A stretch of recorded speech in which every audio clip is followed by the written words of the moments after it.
Actually, he's forgetting that it's two nephews. One of Khalid Sheikh Mohammed's nephew and cousin to Ramzi, Ammar al-Baluchi, aka Ali Abd al-Ziz, who was arrested in 2003 in Pakistan, also linked to being a bin Laden bagman who funneled over $100,000 to ringleader Mohammed Atta. According to Wikipedia and mainstream sources, it's not known whether Khalid Sheikh Mohammed was born on April 14, 1965, or March 1, 1964, or whether he was born in Baluchistan, Pakistan, or even Kuwait City, Kuwait, as BBC News has reported. He's fluent in Arabic, English, Urdu, Baluchi, and is also believed to belong to the Baluch ethnic group. Baluch are mainly northwestern Iranian. Ramzi has described himself as an Iraqi, as a Kuwaiti national, and as a Baluchi from Pakistan. What's it all mean? According to Israeli journalist Yossi Melman, who wrote in 1984 in Haaretz, and later in a book called Spies Against Armageddon Inside Israel's Secret Wars, that since the 1950s, Shin Bet, Israel's FBI, is known to have put agents in Arab sectors mixing in with Arabs and creating families. Their bosses call them Musta Aravim, which in Hebrew basically means Arab masquerader or masquerading as Arab. They are commonly known as Arab platoons. Now some of you may ask, how could Israeli Jews mix into Arab areas without other Arabs or Muslims noticing?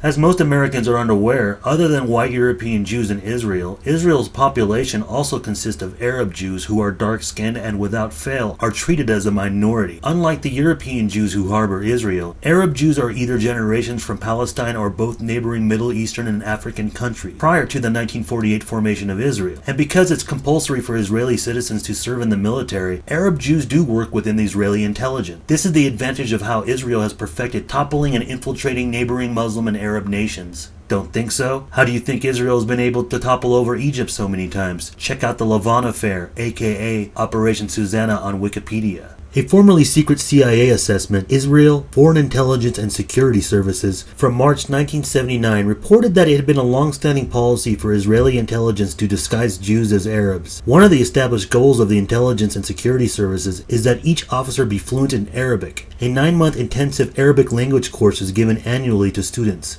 Other than the false identities of the 9/11 hijackers, as well as other wanted radical Islamic terrorists, or events that have been blamed by such, this revelation in mind may lead one to speculate that this Israeli advantage makes it impossible to detect who is really an authentic Muslim. World-renowned novelist and historian best known for espionage and military expertise, as well as storylines, Tom Clancy wrote in his book Op Center, Acts of War, that Must Aravim, Arab masqueraders, do not allow their real identities to become known to people outside their unit, and that even when they are undercover, they go to great lengths to avoid being recorded. A made-for-TV miniseries based on Clancy's book depicts such an example. Including the name of Stolypin's paymaster, Abdul Fazawid. You recognize the name? Yeah, renegade arms trader, recruited by Mossad in 83. He's your man? We train many Arabs.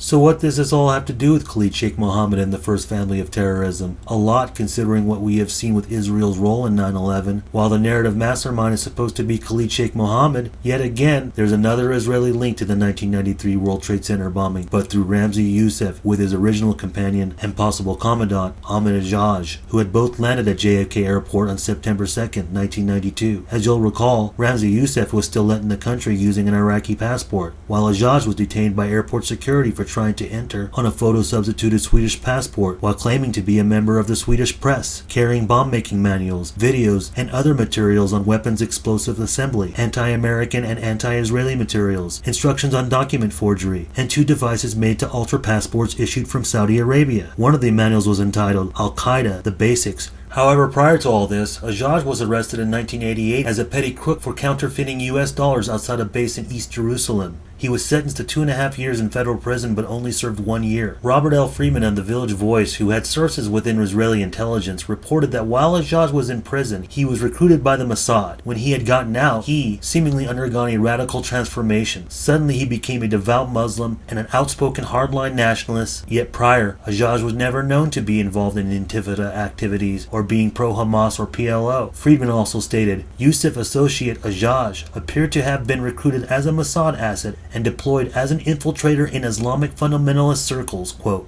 Then Ajaj was arrested for smuggling weapons into the West Bank, supposedly for El Fatah, a subdivision of the PLO. Friedman's sources in Israeli intelligence say that the arrest and Ajaj's subsequent deportation were staged by the Mossad to establish his credentials as an Intifada activist. The Mossad allegedly tasked Ajaj to infiltrate radical Palestinian groups operating outside Israel and to report back to Tel Aviv. Israeli intelligence sources say that it is not unusual for Mossad to recruit from the ranks of common criminals.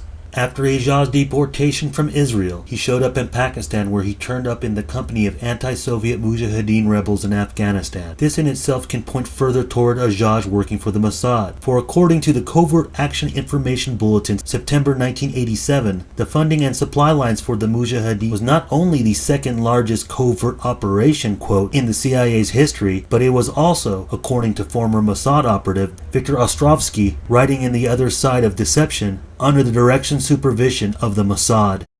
From what we've gathered from 9/11 and the 93 bombing so far, and without a clear indication of where KSM and Youssef were born and what ethnicity, by this revelation, this could also mean that Khalid Sheikh Mohammed, the so-called mastermind behind 9/11 that's currently in Gitmo right now, may have been an Israeli Mossad asset working ubiquitously for the loose base, aka Al-Qaeda. Khalid Sheikh Mohammed, or KSM, confessed to masterminding the 9/11 attacks from A to Z in a highly dubious, heavily redacted confession extracted after 4 years of torture in a secret CIA prison, and after having his sons abducted and used as bargaining chips in the interrogation process. Unlike the torture stories we've been told about KSM, when Ramzi Youssef was taken into custody, according to U.S. Secret Agent Brian Parr, he stated that Youssef was friendly and he actually seemed eager to talk to us. So are these individuals known as Khalid Sheikh Mohammed and Ramzi Youssef really who they are? Are they Arabs or are they Muslims? And let me ask you, I mean, you've been answering a lot of questions lately about the newsletters that were published under your name, and some of the things contained in them were conspiracy theories. Some of the stuff was very incendiary, and, you know, saying that in 1993 the Israelis were responsible for the bombing of the World Trade Center. In his 2013 book, False Flags, Template for Terror, recently deceased Michael Collins Piper wrote, "If the uncle and nephew teams really are Arabs and or Muslims, the fact that nephew Youssef was working closely with a reported Israeli intelligence asset in the first World Trade Center attack is still noteworthy indeed, particularly since the Israeli asset in question was himself an Arab." I mean, was it wrong and controversial for few daring investigative researchers and writers to speculate or conclude these events being Israeli ops even prior to 2009, when the New York Times reported that Flight 93's hijacker Ziad al-Jar's cousin, Ali Ajjar, was arrested in Lebanon for having been a Mossad spy for 20 years, not to mention more than likely Egyptian Atta was an Israeli asset? Although we haven't finished covering the details in the rest of the 9/11 attacks, obvious as it should be by now, the 1993 World Trade Center bombing already connects too much to 9/11 in either case of official version or conspiracy fact. However, they tie into another event that isn't likely associated.